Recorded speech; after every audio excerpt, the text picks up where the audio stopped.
Ya, silakan Ibu. Oh ya baik, teman-teman sebelum kita memulai layanan ada baiknya kita berdoa terlebih dahulu. Berdoa mulai.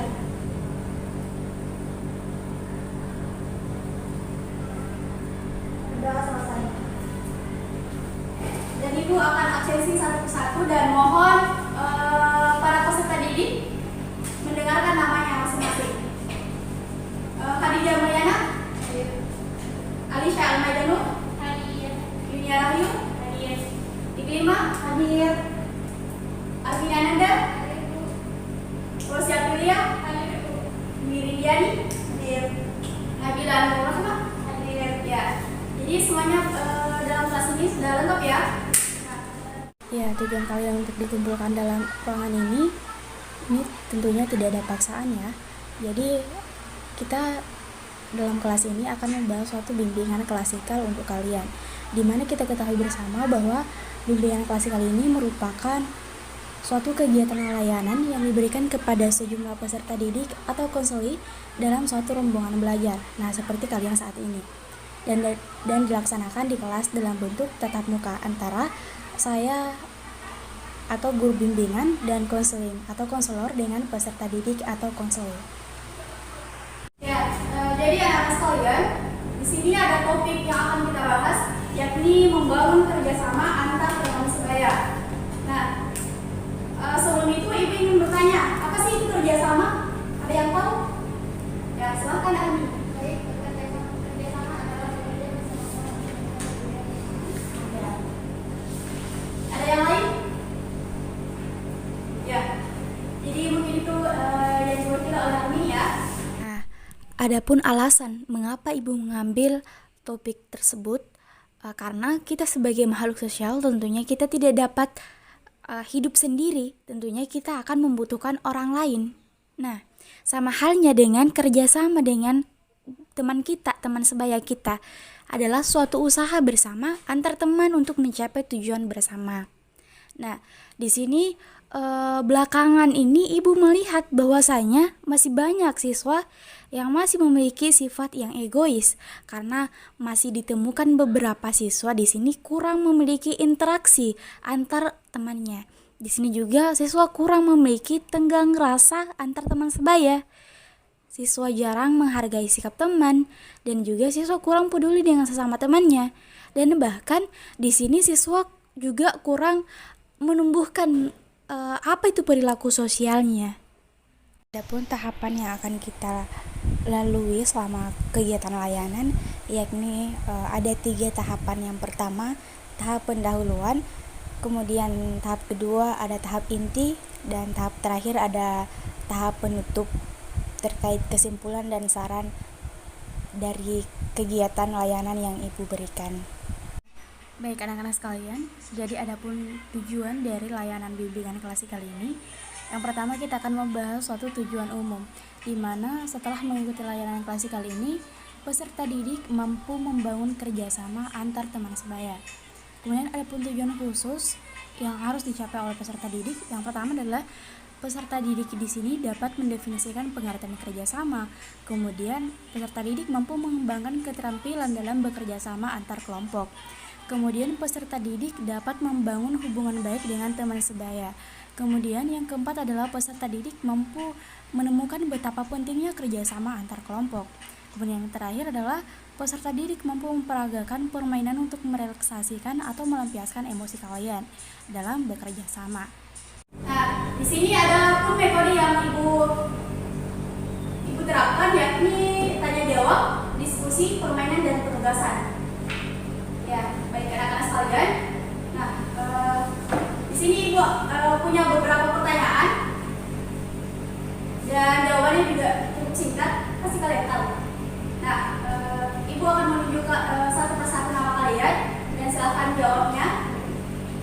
Ini pertanyaan jawabannya gampang ya. Nah, yang pertama, di mana di dalam kerjasama antar teman sebaya, Ibu ingin bertanya nih kepada kalian, pernahkah kalian melakukan kerjasama antar teman sebaya? Sering ya. Nah, bagaimana perasaan kalian setelah melakukan kerjasama dengan teman?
sebagai makhluk sosial, manusia tidak dapat dipisahkan dari komunitasnya. Dan setiap orang di dunia ini mungkin tidak ada yang dapat berdiri sendiri ya. Jadi dalam melakukan segala aktivitas untuk memenuhi kebutuhannya tanpa bantuan orang lain, semuanya tidak akan terlaksana. Jadi secara alamiah manusia melakukan interaksi dengan lingkungannya, baik sesama manusia maupun dengan makhluk hidup lainnya. Begitupun dengan kalian, dalam aktivitas usahanya setiap orang selalu membutuhkan kehadiran dan peran orang lain. Ya. Sebelum itu, Ya, adapun video yang akan Ibu tayangkan, mohon para peserta didik untuk memperhatikannya ya.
sebelum itu Ibu ingin bertanya kembali, apa sih manfaat dari kerjasama?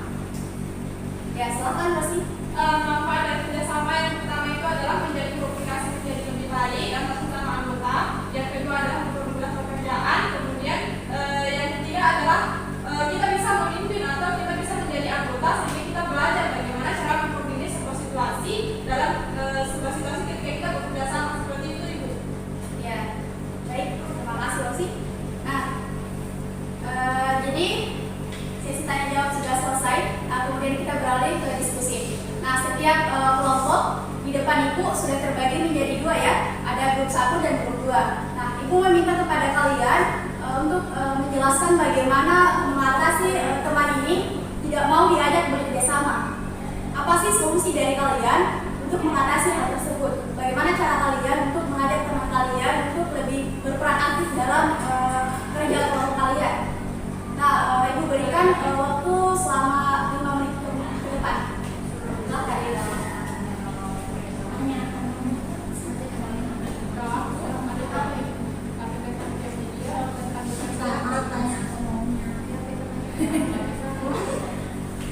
Silakan.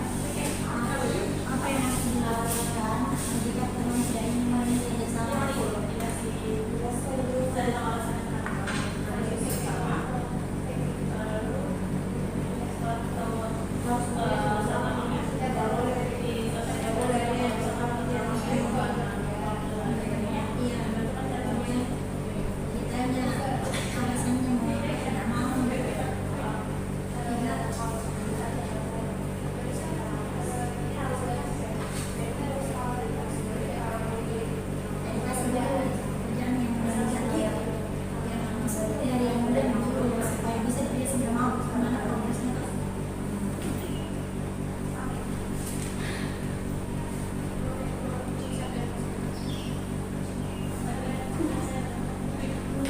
Ini bukan menunjuk kelompoknya, silakan perwakilan satu orang menjelaskan apa hasil diskusi kalian. Nah, untuk grup 2 dulu. Menurut kelompok kami, bagaimana supaya orang mengajak kelompoknya tidak mau bekerja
Jadi Ibu dapat simpulkan bahwa di dalam manfaat kerjasama ini ada pihak-pihak yang bekerja sama masing-masing, memiliki kelebihan dan kekurangan masing-masing ya. Oleh karena itu, keduanya berusaha menutupi kekurangan masing-masing dengan kelebihan yang dimiliki oleh pihak lain ataupun pihak yang bermitra. Dengan demikian diharapkan hasil yang dicapai dari kerjasama tersebut ini atau usaha harus lebih baik ke depannya atau lebih besar dibandingkan jika dikelola sendiri tanpa bekerja sama dengan pihak lain. Nah, jika hasil yang diperoleh dari kerjasama tidak lebih baik dilaksanakannya tanpa kerjasama, berarti kerjasama tersebut gagal. Jadi bagaimana kita bisa membantu teman kita, mengajak mereka untuk lebih konsisten dalam kerjasama dalam kelompok. Nah, mungkin itu sesi diskusi. Kita beralih ke sesi permainan. Nah, Ibu sedikit menjelaskan. Di sini Ibu sudah siapkan. Ada yang tahu ini apa? Sedotan. Ada bilang pipet, ada bilang sedotan ya. Kalau ini apa? Karet. Ada yang tahu cara permainan ini atau permainan ini itu apa?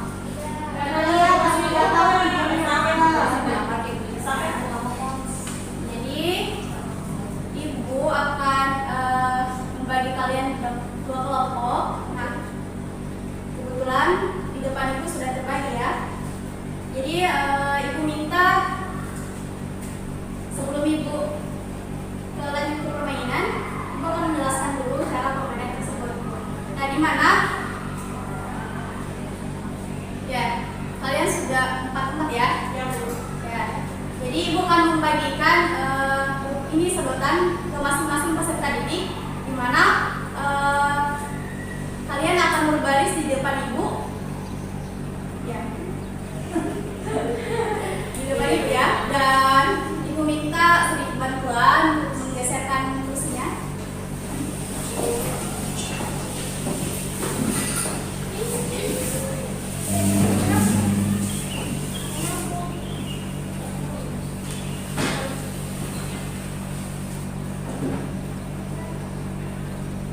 Jadi Ibu akan sedikit menjelaskan fungsi dari permainan ini, di mana dalam bermain ini adalah permainan memindahkan karet ya, atau kalian akan berlomba untuk setiap kelompok berlomba melatih kecepatan di antara kelompok ini.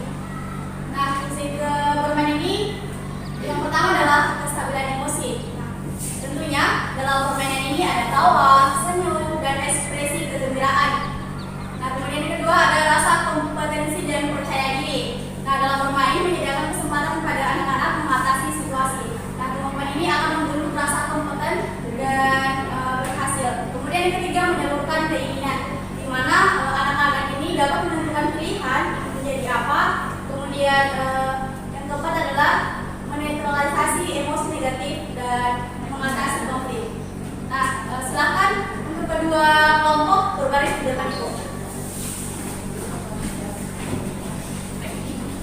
Yang menghadap ke depan ya.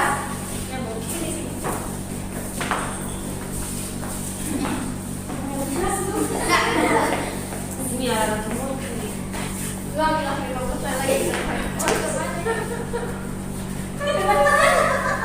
Ya, jadi yang pakai masker mungkin bisa mulai permainan. Kita tepuk semangat dulu yuk. Ayo. Ya, jadi Ibu peragakan dulu ya. Ini. Tepuk semangat. Semangat.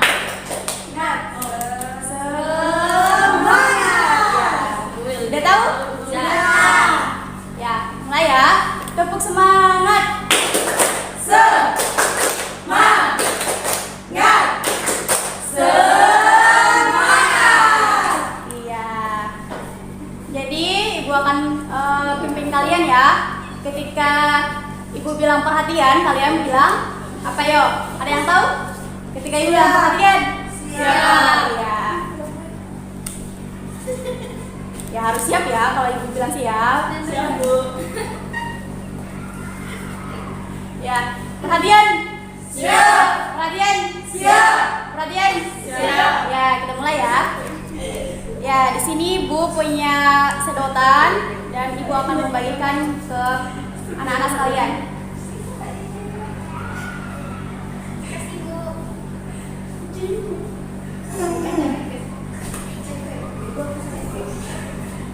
Ada minumannya.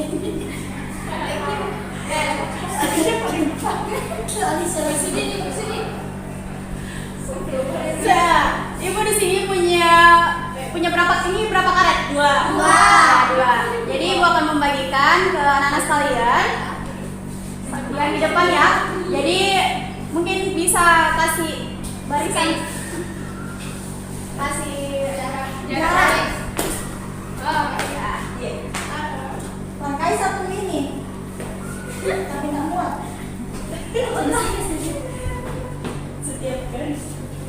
Ya, berlomba ya. Tapi dalam Aku udah bilang Yang itu diapain? terus aku gimana nih? Jangan satu presiden. pipet dan karetnya. Ya, mulai ya. 1, 2, 3, yuk. Iya. Baik ya, tenang.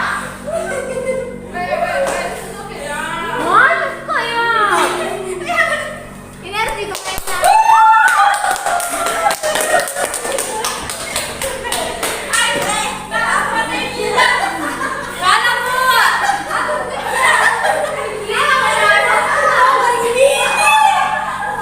Ya, jadi anak sekalian, gimana perasaannya sudah melakukan permainan? Seru.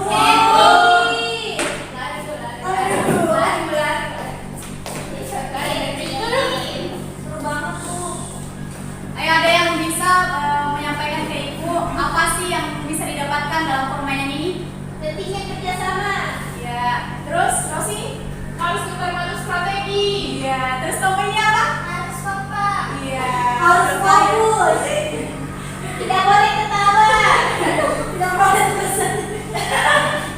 Iya. Tidak boleh getar.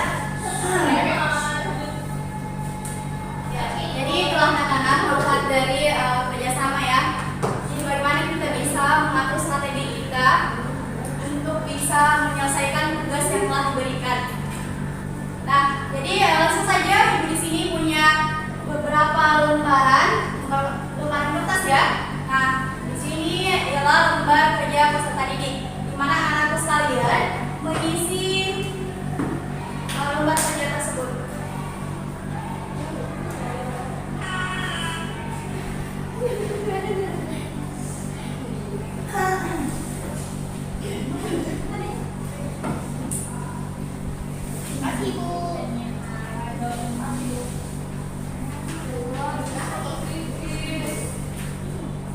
Ya, ibu berikan waktu selama 5 menit ya. Ya, Bu.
tentang terkait kerjasama. Ya, silakan ini ya. Oke, terima kasih. Izin menyimpulkan mengenai topik layanan pasar ini mengenai kerjasama. Bahwasanya kerjasama sangat dibutuhkan dalam kehidupan sehari-hari karena kerjasama juga dapat berguna bagi kehidupan kita. Ya. Jadi mulai sekali.